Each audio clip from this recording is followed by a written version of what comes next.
up, and you taking a leap of faith means that you are willing to lose those things. And then what's next? Because the plan is not to go home. True. But I know you the type of person that says, you know what, this is not working for me. I'm going to go for what I need. How do you do that? So I'm a PK. Sorry, we're load shedding. It'll be back just now. In 3, 2. I'm playing. Yeah, it's back.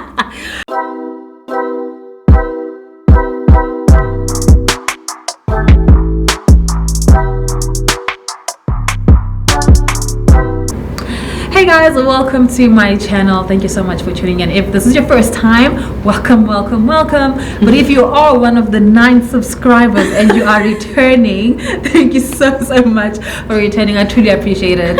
I mean that's a milestone, right? Like from 1 to 9. Yeah.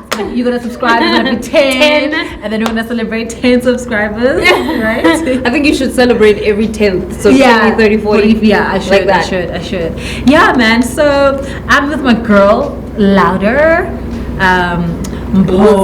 But we know her. We love Louda more because there's so many Mpos. There's so many Mpos. Yeah, I love Louda. I call you Louda. Yes, you do.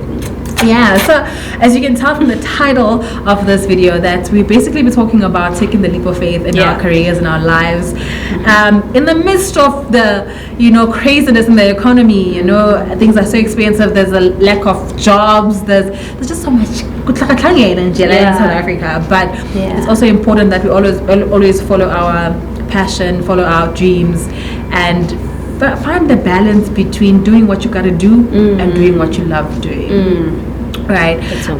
And for me, I'm not gonna lie, I come from Eastern Cape, right? I'm not from Johannesburg, and taking a leap of faith is really, really hard. And it's crazy because I'm a Christian and I should have faith. Yeah. But you also look at the things like you have to pay the bills, you have to pay, you have to make sure that your rent is paid up, your insurances are paid up, and taking a leap of faith means that you are willing to lose those things. And then what's next? Because the plan is not to go home. True. But I know you the type of person that says, you know what, this is not working for me. I'm going to go for what I need. How do you do that?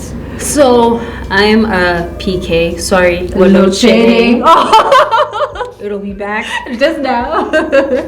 In 3, 2. I'm playing. Yeah, it's back.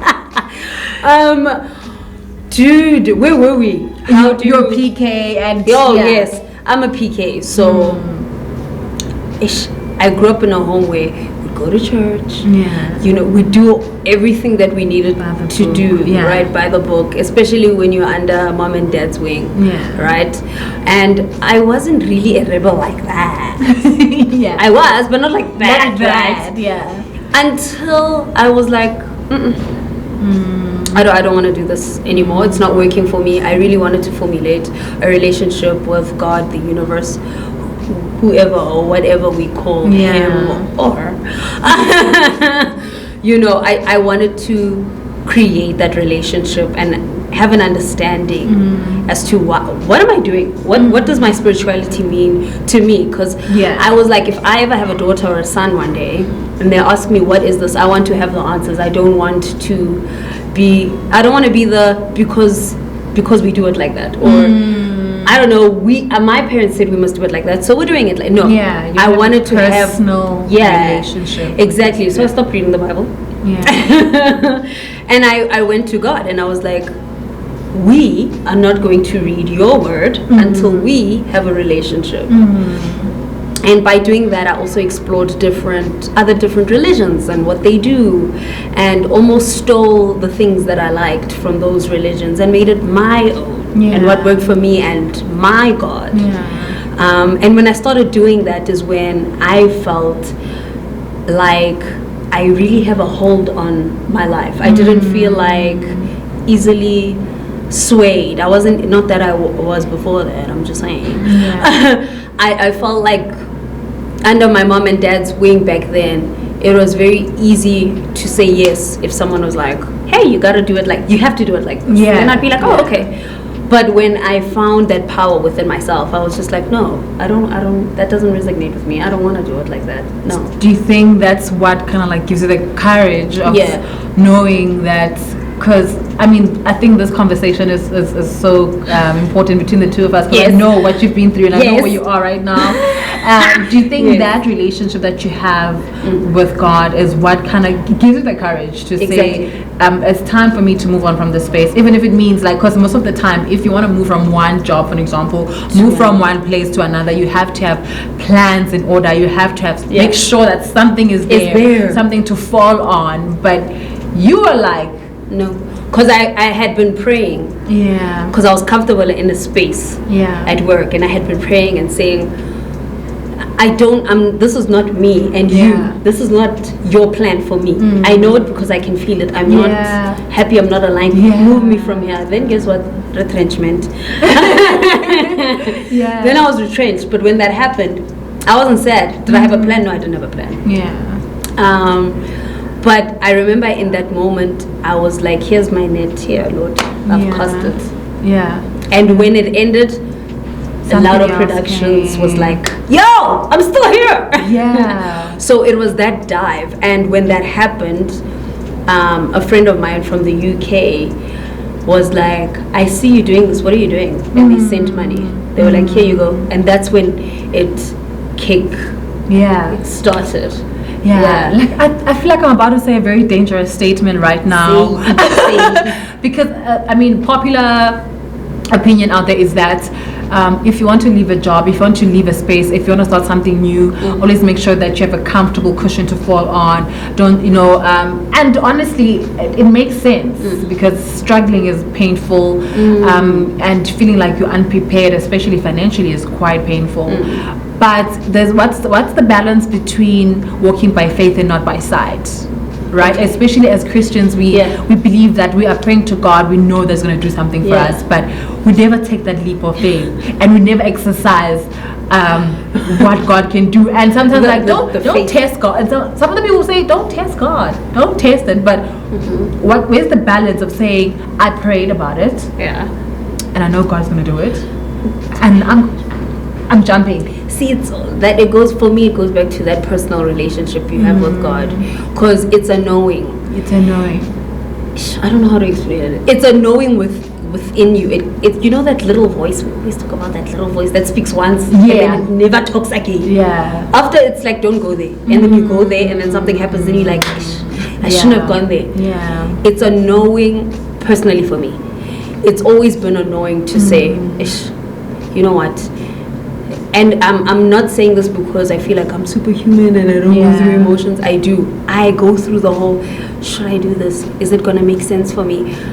Is this a healthy risk? Yeah. Right? But in that, I'm still saying, I've already made the decision. Like, this is what I'm doing. Yeah. Whatever happens. If that happens and it falls through, there will be something that happens for me to come out of that. And maybe that's last born syndrome. I've been the last born as well. Yeah. So I don't know. It's just a knowing and a comfort in knowing that you're not alone. I'm not alone in God. I'm not. Yeah. It just doesn't feel like I'm alone. And that's why it's easy for me to be like, I'm doing this, sharp.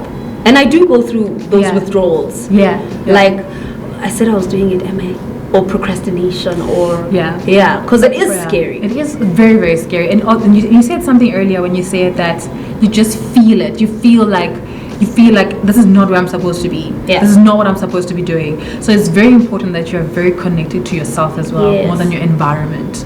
Because sometimes when you're connected to your environment more than yourself, you can't even tell if this is your space, this is what you're supposed to do. But when you're in touch with yourself, that means you're also in touch with God, because once you're in touch with yourself, you can tell when something's not right. And you go to the source to say, something's not right, what is going on, what should I do, where do I move? Even when you're placed in the wrong environment, when you talk to him about, I know this is not our final destination, I know this is not like, and I always say our, because it's me and him, it's never just my plan, it's always with him. So if I think something up, I'm scared to be like, it's all me. yeah. Because it's not. It's not. But because you're so aligned with your purpose, or in that moment, you know that, no.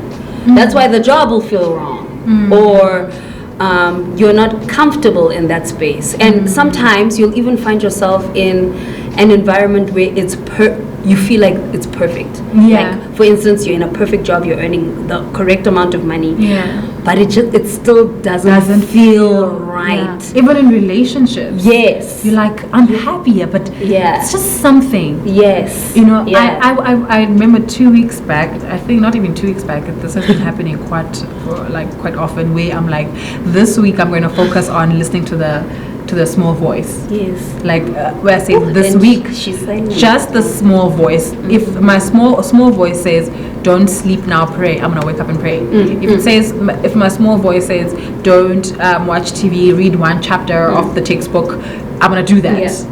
Yeah. And I haven't been doing that. but every time that I actually follow through that small voice, I always feel so good. Yeah. And because sometimes I want to bring it back to the point of knowing when to take the leap of faith. It's being connected to the small voice, having the discernment to exercising the listening and taking action when the small voice says do it, so that you don't find yourself like I should have done it. Exactly. Once you get used to listening to it and taking the leap of faith, like it changes your life. It really does. Hard.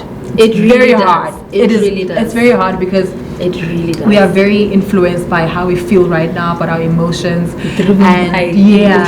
If this relationship is not working out, but I want to make it work, and the small voice is saying, "Girl, you need to leave." And she's like, "But I just love him," you know. And you don't. You stay. And then later on, you find out why you should have left, and it may not be pretty at that.